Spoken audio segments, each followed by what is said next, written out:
एक बार फिर से आपका जीव विज्ञान की कक्षा में स्वागत है। हमारा आज का टॉपिक है ऑस्मोसिस एंड डिफ्यूजन। सो हम स्टार्ट करते हैं। सबसे पहले बात करते हैं ऑस्मोसिस और डिफ्यूजन है क्या।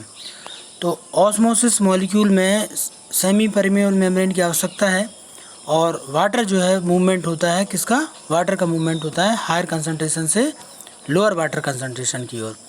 जबकि डिफ्यूजन में मॉलिक्यूल चाहे वो एयर के मॉलिक्यूल हों या गैसियस मॉलिक्यूल हो या लिक्विड मॉलिक्यूल हो, वो स्प्रेड करते हैं लार्ज एरिया पर और इसमें किसी सेमी परमेबल मेम्ब्रेन की आवश्यकता नहीं होती।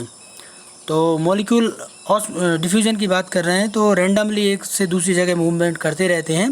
डिफ्यूजन का सबसे बेस्ट एग्जांपल है जो इंसेंस अगरबत्ती जो रहती है या इत्र की जो शीशी रहती है, जिसमें मॉलिक्यूल हायर कंसनट्रेशन से लोअर कंसनट्रेशन की ओर सभी दिशाओं में मूव करते हैं, इसे हम सिंपल डिफ्यूजन कहते हैं।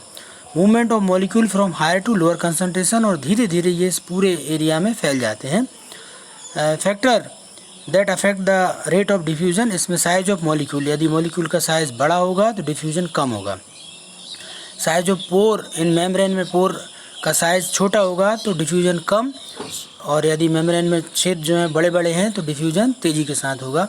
हाई टेम्परेचर पर डिफ्यूजन तेज़ी के साथ होता है, हाई प्रेशर पर डिफ्यूजन तेज़ी के साथ होता है, और कंसनट्रेशन जैसे जैसे बढ़ाते हैं शुरू में डिफ्यूजन बढ़ेगा और फिर धीरे धीरे ये कम होने लगता है। तो हाई टेम्परेचर से या हाई कंसनट्रेशन से लो कंसनट्रेशन की ओर मूवमेंट का मटेरियल का जाना ये डिफ्यूजन कहलाता है। The movement of material from there higher concentration to lower concentration is called diffusion.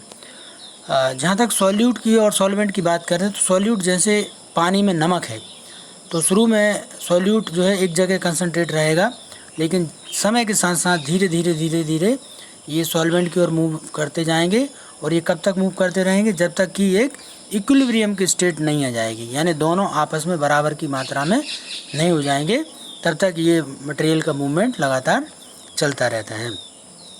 जहाँ तक डिफ्यूजन के सिग्निफिकेंस की बात करें, महत्व की बात करें, तो बहुत से गैस एक्सचेंज में डिफ्यूजन का होना बहुत ज़रूरी है, जैसे कि रेस्पिरेशन में और फोटोसिंथेसिस में। फोटोसिंथेसिस में कार्बन डाइऑक्साइड लीफ के द्वारा एब्जॉर्ब की जाती है और बदले में ऑक्सीजन सिंपल डिफ्यूजन के द्वारा वातावरण में डिफ्यूज़ कर दी जाती है। उसी तरह रेस्पिरेशन में कोई भी लिविंग सिस्टम जो है ऑक्सीजन गैस को एटमॉस्फेयर से लेगा और बदले में कार्बन डाइऑक्साइड को डिफ्यूज़ कर देगा। अपटेक ऑफ मिनरल आयन ये डिफ्यूजन के द्वारा होते हैं, और बहुत सारे गैसियस जो हार्मफुल गैसियस मटेरियल का जो रिमूवल होता है वो, और वाटर का ट्रांसपिरेशन के द्वारा पानी की बूंदें भाप बन के जोड़ जाती हैं, वो सिंपल डिफ्यूजन के द्वारा होता है। ऑस्मोसिस की बात करें तो ऑस्मोसिस में मूवमेंट ऑफ वाटर का ध्यान रखना है, इसमें केवल सॉल्वेंट मूव करता है, सॉल्यूट मूव नहीं करता। दूसरी चीज़ होती है सेमी परमेबल मेम्ब्रेन। शुरुआती अवस्था में सॉल्यूट जो है वो बहुत ज़्यादा मात्रा में है यहाँ पर, और इस जगह पर सॉल्यूट नहीं है, लेकिन धीरे धीरे ओवर टाइम और ये मूव करता हुआ मटेरियल जो है वो सब जगह पर बराबर मात्रा में पहुँच जाता है cross the semi permeable membrane and dilute the particle. Osmosis में हम देखेंगे कि मूवमेंट जो है वाटर का मूवमेंट, यहाँ पर हायर वाटर मॉलिक्यूल है और यहाँ पर लोअर वाटर कंसनट्रेशन है, तो मूवमेंट जो है वाटर का मॉलिक्यूल का हायर कंसनट्रेशन ऑफ वाटर से लोअर कंसनट्रेशन ऑफ वाटर की ओर होगा। सिंपल एक एग्जांपल यदि हम देखें, diffusion of water across A selectively permeable membrane, तो छोटे छोटे जो मॉलिक्यूल पास होते हैं वो केवल वाटर के मॉलिक्यूल पास होते हैं, इसलिए इसको सिलेक्टिव परमेबल मेम्ब्रेन कहा गया है, क्योंकि केवल वाटर मॉलिक्यूल मूव कर सकते हैं, सिंपल प्रोटीन और कॉम्प्लेक्स कार्बोहाइड्रेट इस सेमी परमेबल मेम्ब्रेन से मूव नहीं कर सकते। ये एक सिलेक्टिव परमेबल मेम्ब्रेन होती है। इसके आधार पर हमने सॉल्यूशन को 3 भागों में बांटा है। हाइपोटोनिक सॉल्यूशन, जिसमें कि सॉल्यूट का कंसंट्रेशन कम होता है, सॉल्यूट कंसंट्रेशन कम होगा, पानी ज़्यादा है तो इसे हम क्या कहते हैं, हाइपरटोनिक, यानी सॉल्वेंट की मात्रा ज़्यादा होगी, सॉल्यूट कम होगा, पानी ज़्यादा होने पर उसको हाइपोटोनिक सॉल्यूशन कहा जाता है।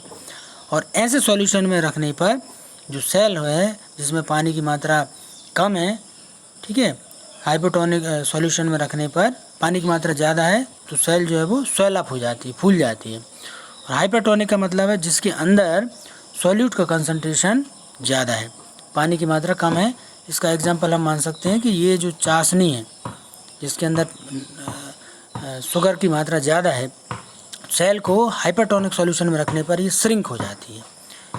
ठीक है, समय के हिसाब से ये मटेरियल मूव करके और ये इक्विलिब्रियम स्टेट जब आ जाती है तब तक ये मूवमेंट होता रहता है।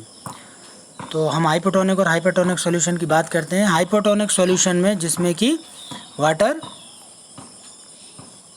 ज़्यादा है, ठीक है, वाटर ज़्यादा है, तो ये वाटर जो है मूव करेगा सेल के अंदर और सेल इस वाटर को एब्जॉर्ब करके स्वेल अप हो जाएगी, फूल जाएगी। इसको टर्जिड सेल बोलते हैं। और ये प्रेशर दीवार पर लाती है जिसको ट्रेजर प्रेशर कहते हैं। Turgor pressure build in the cell and cause osmosis to stop because of the rigid cell wall. और उसके बाद जब सेल पूरी फूल जाएगी तो ऑस्मोसिस बंद हो जाएगा। हाइपरटोनिक सॉल्यूशन में जो सॉल्यूट का कंसंट्रेशन है वो ज़्यादा है, सॉल्यूट यहाँ पर ज़्यादा है, वाटर कम है। तो ज़्यादा सॉल्यूट होने के कारण पानी को ये रिमूव कर देता है बाहर की ओर और इसके कारण सेल जो है वो फ्लैसिड हो जाती है, कुंचित हो जाती है या सिकुड़ जाती है। ठीक है, प्लांट विल विल्ट। जब हम कोई भी इसमें यूरिया वगैरह छिड़काव करते हैं और यदि पानी नहीं देंगे तो पानी के अभाव में फसल मर सकती है। तो किसान हमेशा यूरिया छिड़काव के बाद फसलों में पानी ज़रूर देगा, नहीं तो जो हाइपरटोनिक सॉल्यूशन है उसके कारण प्लांट सेल का पानी बाहर निकल सकता है। और इसी का यूज़ हम अचार और जैम जेली को सुरक्षित रखने के लिए उसमें नमक डाल देते हैं। नमक हाइपरटोनिक सॉल्यूशन का काम करता है। तो इसके अंदर जो भी जर्म्स रहते हैं, बैक्टीरिया रहते हैं, उनका पानी पूरी तरह रिमूव हो जाता है और वो जीवित नहीं रह पाते। ये एक एग्जांपल दिया गया है। ये हाइपोटोनिक सॉल्यूशन में रखने पर सेल जो है वो फूल गई है, उसने दीवार पर ये प्रेशर डालना शुरू कर दिया है। और हाइपरटोनिक सॉल्यूशन डालने पर ये सिकुड़ गई है, एक जगह आकर इकट्ठी हो गई है। ठीक है, ऑस्मोसिस का सिग्निफिकेंस क्या है? ये एक तो गैसियस एक्सचेंज में रेस्पिरेशन फोटोसिंथेसिस में इंपॉर्टेंट रोल प्ले करता है। दूसरा है पैसिव मूवमेंट के समय वाटर एब्जॉर्प्शन में ये मदद करता है। पानी जड़ के द्वारा वाटर और मिनरल ऊपर की ओर एब्जॉर्ब होते हैं, ये ऑस्मोसिस के द्वारा। और स्टोमेटा में ट्रांसपिरेशन में जो पानी मूव करता है वो भी ओपन स्टोमेटा के द्वारा पानी ऊपर की ओर चढ़ता है। स्टोमेटा जो है वो एक प्रेशर क्रिएट करते हैं जिसको हम वाटर प्रेशर कहते हैं। इवोपरेशन के द्वारा जब पानी ऊपर की ओर खिंचता है तो ये पानी ऊपर चला गया, उसकी कमी की पूर्ति के लिए नीचे से पानी ऊपर की ओर आता है और ये ऑस्मोसिस के द्वारा होता है।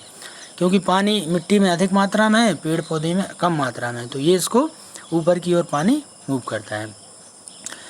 Passive transport occurs without expenditure of energy. इसमें एटीपी का कोई यूज़ नहीं होता, पैसिव ट्रांसपोर्ट कहा जाता है इसलिए। और एक्टिव ट्रांसपोर्ट में एटीपी का यूज़ किया जाता है। It also allow the cell to get rid of waste such as carbon dioxide. ये पैसिव ट्रांसपोर्ट कहलाता है। ठीक है, थैंक यू।